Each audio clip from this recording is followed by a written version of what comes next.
Welcome to Down Home with Ann Shack. Today I'm going to give you a few tips on how to create this quick and easy vintage monochromatic card. I tell you what, it did not take very long at all to complete this particular card. This can be done in less than 30 minutes. As far as the tips are concerned, I want to say a few things about doing emboss resist.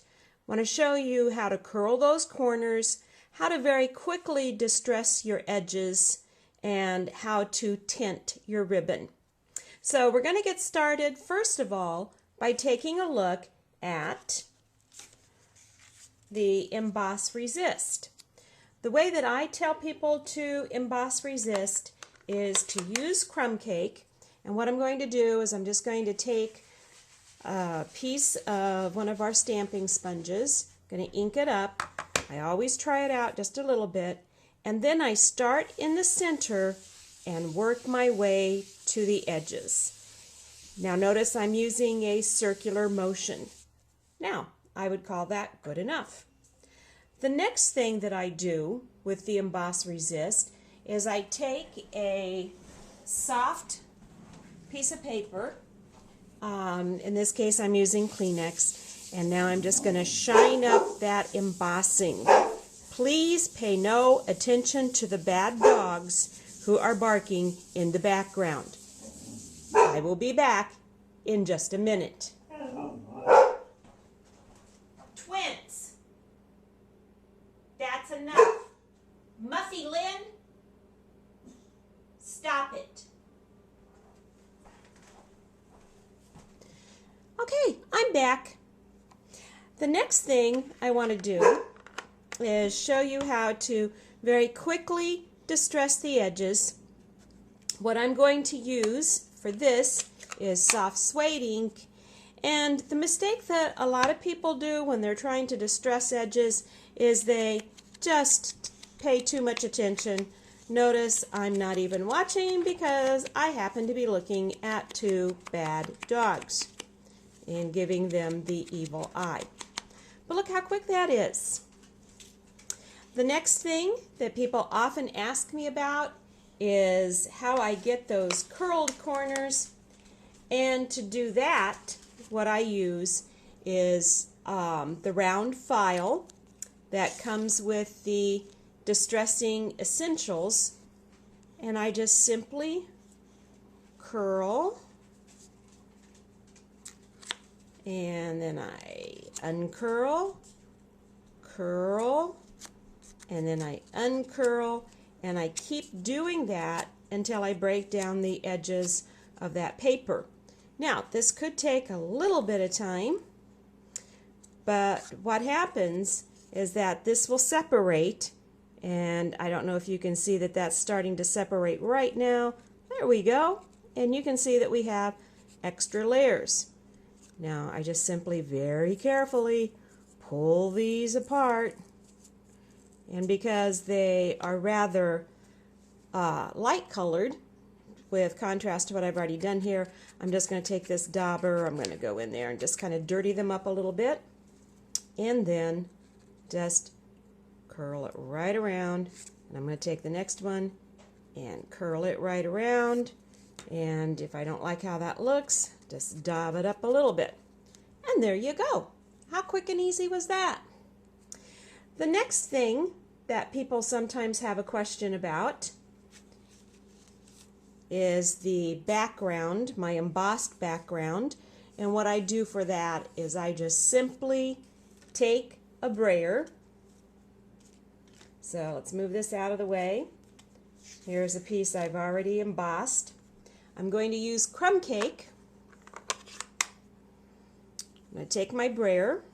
I'm going to ink it up. I'm going to actually go one direction. See, I'm inking in one direction. Go over to the edge, lift it, go over to the edge, lift it. And then using a very light touch, just simply roll over. And you can see how that makes that embossing just pop. Now, you don't want to go over it too heavily, You know, in other words, don't push down on it, because if you push down on it, oh, I don't know if I can show you this. I don't want to mess this card up, but what happens is you'll get your ink in the debossed portions, and we don't want that to happen. Of course, what you can do then is, and I like to use soft suede for the edges, you can take your soft suede ink pad and simply ink it up here with a little sponge dauber, and then once again, don't pay attention, just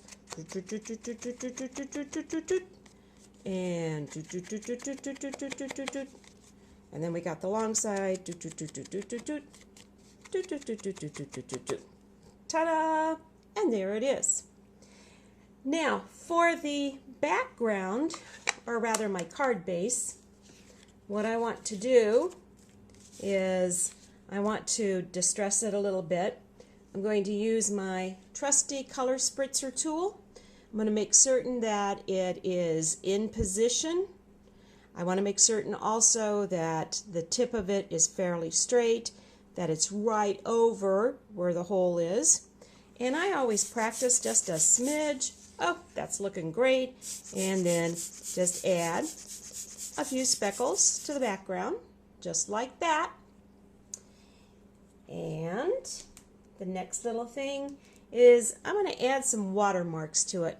So I'm going to use this watermark stamp from French Foliage. I'm just simply going to take crumb cake.